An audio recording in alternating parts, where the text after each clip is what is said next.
नमस्कार, मैं हूं महिमा कंवर। हमारे खास प्रोग्राम क्या कहते हैं नरेंद्र मोदी में आज आपको सुनवाएंगे प्रधानमंत्री मोदी का वो ऐतिहासिक भाषण जो उन्होंने 6 जुलाई 2019 को उत्तर प्रदेश के वाराणसी में दिया। अपने भाषण में प्रधानमंत्री मोदी ने कहा था कि मैं कोई अर्थशास्त्री नहीं हूं, मुझे अर्थशास्त्र का भी नहीं आता, लेकिन सच्चाई यही है कि आज जिस लक्ष्य की मैं आपसे बात कर रहा हूं वो आपको नए सिरे से सोचने के लिए मजबूर करेगा, नया लक्ष्य और नया उत्साह भरेगा। नए संकल्प और नए सपने लेकर हम आगे बढ़ेंगे और यही मुसीबतों से मुक्ति का मार्ग है। वो जो सामने मुश्किलों का अंबार है, वो जो सामने मुश्किलों का अंबार है, उसी से तो मेरे हौसलों की मीनार है।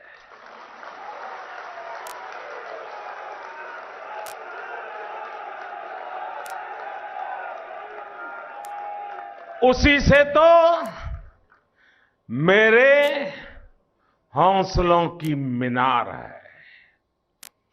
चुनौतियों को देखकर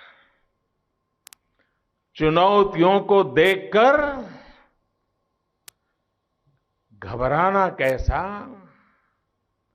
इन्हीं में तो छिपी संभावना अपार है। चुनौतियों को देखकर घबराना कैसा, इन्हीं में तो छिपी संभावना अपार है। विकास के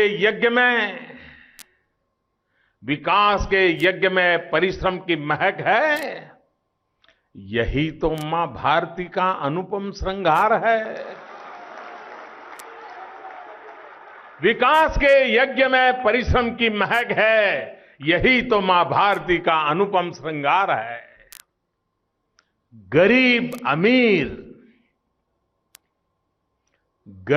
अमीर बने नए हिंद की भुजाएं। गरीब अमीर बने नए हिंद की भुजाएं, बदलते भारत की यही तो पुकार है।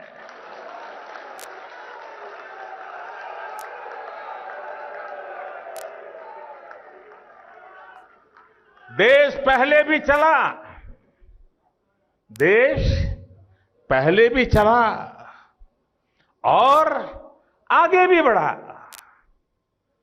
अब न्यू इंडिया दौड़ने को बेताब है।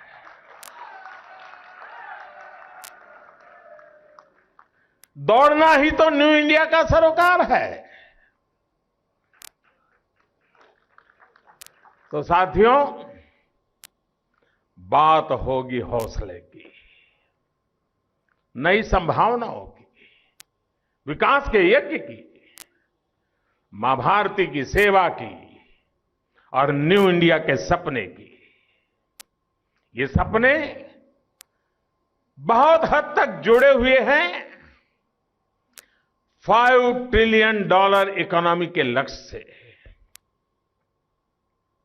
साथियों, 5 ट्रिलियन का मतलब होता है 5 लाख करोड़ डॉलर।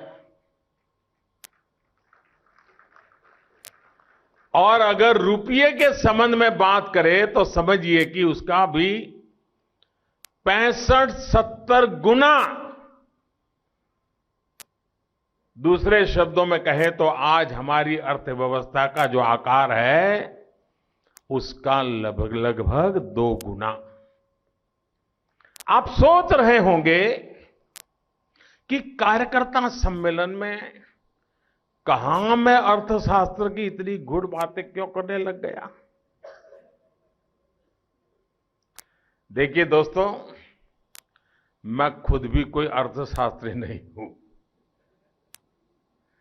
मुझे अर्थशास्त्र का अ भी नहीं आता है। लेकिन सच्चाई यही है कि आज जिस लक्ष्य की मैं आपसे बात कर रहा हूं वो आपको नए सिरे से सोचने के लिए मजबूर करेगा।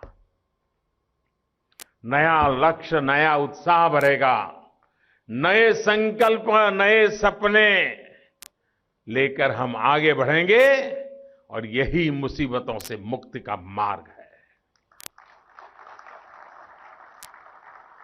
साथियों, अंग्रेजी में एक कहावत होती है कि size of the cake matters, यानी जितना बड़ा केक होगा उसका उतना ही बड़ा हिस्सा लोगों के नसीब होगा, लोगों को मिलेगा। और इसलिए हमने भारत की अर्थव्यवस्था को $5 ट्रिलियन की अर्थव्यवस्था ये बनाने का लक्ष्य तय किया है, उस पर जोर दिया है। अर्थव्यवस्था की साइज और आकार जितना बड़ा होगा, स्वाभाविक रूप से देश की समृद्धि उतनी ही ज्यादा होगी।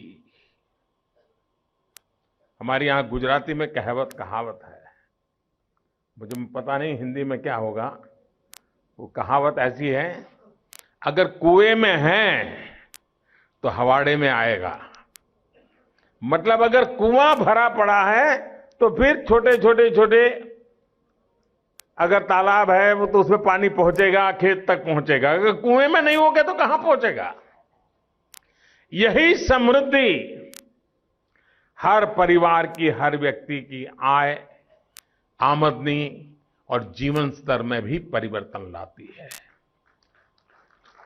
अब सीधी सी बात है कि परिवारों की आमदनी जितनी ज्यादा होगी, परिवार के सदस्यों की आमदनी उसी अनुपात में ज्यादा होगी और उनकी सुख सुविधाओं का स्तर भी उसी अनुपात में ऊंचा होगा। साथियों, आज जितने भी विकसित देश हैं, उनमें ज्यादातर के इतिहास को देखें तो एक समय में वहां भी प्रति व्यक्ति आय बहुत ज्यादा नहीं होती थी। लेकिन इन देशों के इतिहास में एक दौर ऐसा आया जब कुछ ही समय में प्रति व्यक्ति आय ने जबरदस्त छलांग लगाई। यही वो समय था जब वो देश विकासशील से विकसित यानी डेवलपिंग से डेवलप्ड नेशन की श्रेणी में आ गए। भारत भी लंबा इंतजार नहीं कर सकता है दोस्तों। भाइयों बहनों, भारत भी ऐसा कर सकता है। और 21वीं सदी में आज जब भारत दुनिया का सबसे युवा देश है, तो ये लक्ष्य भी मुश्किल नहीं है। साथियों, जब किसी भी देश में प्रति व्यक्ति आय बढ़ती है तो वो खरीद की क्षमता बढ़ाती है। खरीद की क्षमता बढ़ाती है तो डिमांड बढ़ाती है, मांग बढ़ाती है। डिमांड बढ़ती है तो सामान का उत्पादन बढ़ता है, सेवा का विस्तार होता है और इसी क्रम में रोजगार के नए अवसर बनते हैं। यही प्रति व्यक्ति आय में वृद्धि उस परिवार की बचत या सेविंग को भी बढ़ाती है। साथियों, जब तक हम कम आय, कम खर्च के चक्र में फंसे रहते हैं, तब तक ये स्थिति पानी बहुत मुश्किल होती है। और पता नहीं किसी न किसी कारण से हमारे दिल दिमाग में गरीबी एक वर्च्यू बन गया है। कभी हम सत्यनारायण कथा सुनते थे बचपन में, तो वहां शुरू क्या होता था? एक बेचारा गरीब ब्राह्मण, वहीं से शुरू होता था। यानी गरीबी में गर्व करना एक पता नहीं, एक हमारी मनोवैज्ञानिक अवस्था बन गई है। देश को उससे बाहर लाना चाहिए कि नहीं लाना चाहिए? बाहर निकलना चाहिए कि नहीं निकलना चाहिए? सपने बड़े देखने चाहिए कि नहीं देखने चाहिए? सपनों को पूरा करने के लिए संकल्प करना चाहिए कि नहीं करना चाहिए? संकल्प को सिद्ध करने के लिए जी जान से जुटना चाहिए कि नहीं जुटना चाहिए? पसीना बहाना चाहिए कि नहीं पसीना बहाना चाहिए? सिद्धि मिल सकती है कि नहीं मिल सकती है? और इसलिए कल जो बजट प्रस्तुत किया गया उसमें आपने गौर किया होगा कि सरकार ने यह नहीं कहा कि इस मद में इतना पैसा डाला, इस मद में इतना डाल दिया, इतना खर्च यहां करेंगे, इतना खर्च वहां करेंगे। वो लिखित तो था, लेकिन बोलने के समय अलग से बात की। $5 ट्रिलियन इकोनॉमी के लक्ष्य को देश कैसे प्राप्त कर सकता है, इसकी एक दिशा बजट में हमने दिखाई है और उससे जुड़े फैसलों का ऐलान किया गया है। और देश को यह भी विश्वास किया गया है कि 5 साल एक सरकार एक कंटिन्यूटी में है। यह भी विश्वास दिया है कि आने वाले 10 साल के विजन के साथ हम मैदान में उतरे हैं।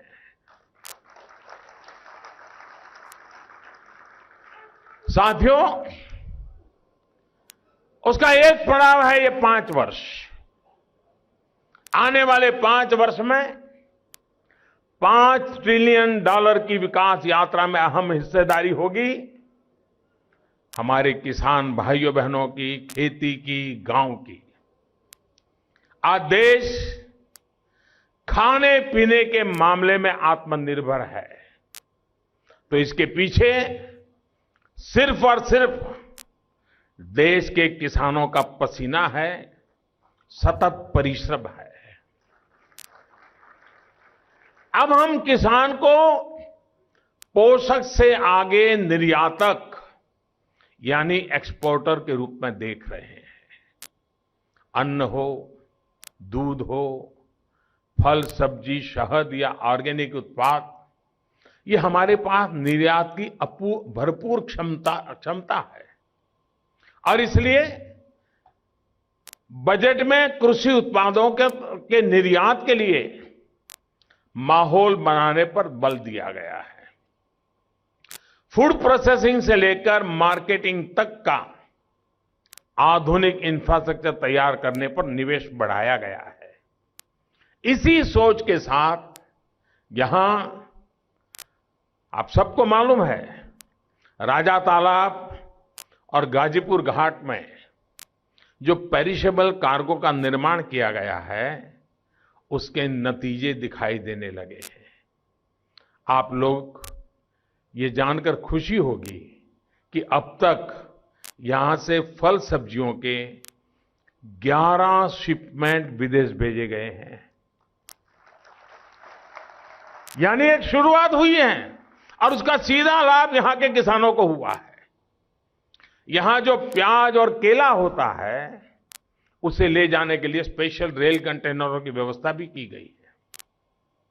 अब हमारा प्रयास है कि यहां एक क्लस्टर विकसित किया जाए जिसमें सरकार के अलग अलग विभाग मिलकर एक्सपोर्ट को आसान बनाने के लिए सारी सुविधाओं का निर्माण करें।